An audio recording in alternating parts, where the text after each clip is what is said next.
বন্ধুরা সবাই কেমন আছে? সবাই ভালো আছো তো? আমি ভালো না, কেননা আমার ঘরে জল ঢুকেছে কালকে রাত্রেবেলা। এর জন্য মনটা অনেক খারাপ লাগছে, কেননা আমার জিনিসপত্র তো শেষ হয়ে যাবে।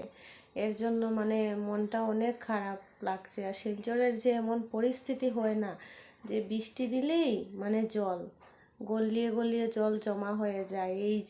এই বৃষ্টির জলই ঘরে ঢুকে গেছে। এইভাবে পরিস্থিতি শিলচরের।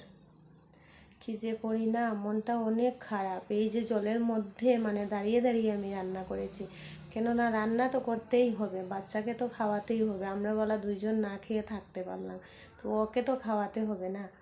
তোমাদের সঙ্গে আমার ঘরে যে জল ঢুকেছে আমি ভিডিও শেয়ার করতে পারছি না, কেননা মনটা খারাপ ছিল। এর জন্য কিছুই ভালো লাগছে না। কি যে করি, আমার জিনিসপত্র তো শেষ হয়ে যাবে জলে।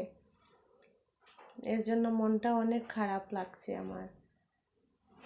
সবাই ভালো থাকবে, সুস্থ থাকবে।